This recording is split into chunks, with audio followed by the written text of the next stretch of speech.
প্যারাগ্রাফে যখন আমরা আসবো তখন আমরা কিভাবে আনবো? তো আমরা টপিক সেন্টেন্স অবশ্যই দিব, but we will try our best to put the topic sentence in first line.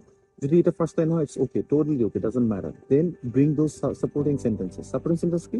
ওইটাকে এক্সপ্লেইন করার জন্য যে সেন্টেন্স গুলো আসে। সো আমি অবশ্যই I strongly recommend you guys to put an example over here, like supporting sentence একটা example নিয়ে আসে। বা এক্সাম্পল যে আনবো, কিভাবে আনবো?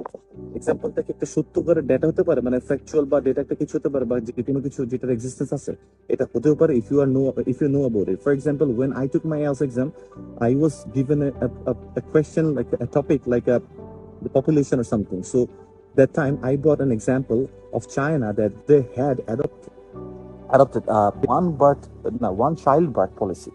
তো তারা কিন্তু একটা ওয়ান চাইল্ড বার্থ পলিসিতে একটা তখন অ্যাডপ্ট করেছিল, যার জন্য আমি পরীক্ষাটা দিয়েছিলাম। পরীক্ষা দিয়েছি পরে, তার আগে অ্যাডপ্ট করছে বলে ওইটা পাস পারফেক্ট, তারপর একটা পাস ইনডেফিনিট। এই জিনিস, এই টেন্সের জায়গাগুলো তুমি যদি দেখাতে পারো স্পিকিং এ, রাইটিং এ, বিলিভ মি, তুমি অনেক ভালো স্কোর করতে পারবে। আমাদের লাস্ট যে একটা মেয়ে ছিল না, লাস্ট এক্সাম তো 7 পাইছে, তার আগে একটা মেয়ে ছিল 6.5 পাইছে।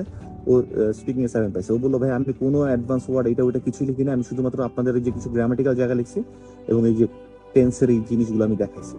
খুবই ইজি। কিন্তু এই জিনিসটা না ধরাই দেওয়ার একটা ব্যাপার আছে, যে কোন জায়গায় কিভাবে ধুপ করে কোন টপিক আসলে আমি এই জিনিসগুলো থ্রো করতে পারবো, স্পিকিং এর কোন জায়গায় আসলে থ্রো করতে পারবো, রাইটিং এর কোন জায়গায় আসলে থ্রো করতে পারবো। খুবই ছোট ছোট জিনিস, খুবই ইম্পর্টেন্ট জিনিস। ওকে, আমি তখন এটা অ্যাপ্লাই করছিলাম বিকজ ওইটা একটা ফ্যাকচুয়াল ডেটা ছিল, বা ওইটার একটা ইয়ে ছিল।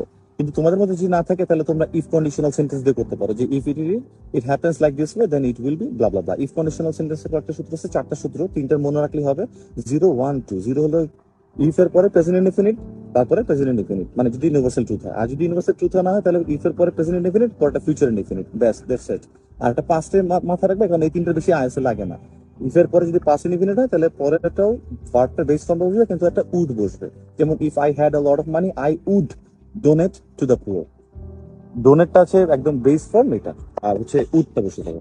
সো এই ইফ দিয়ে মানে ছোট ছোট কিছু জিনিস আর কি, বেশি কিছু লাগে না কিন্তু। সো এই কন্ডিশনাল সেন্টেন্স দিয়ে তুমি একটা এক্সাম্পল টুক করে দিতে পারো। আর ইফ কন্ডিশনাল সেন্টেন্স দিয়ে কি হবে, সেন্টেন্সটা কমপ্লেক্স হয়ে যাবে। সো রাইটিং এ কমপ্লেক্স সেন্টেন্সের মাস্টার্স কমপ্লেক্স আমরা কয়েকভাবে করতে পারি।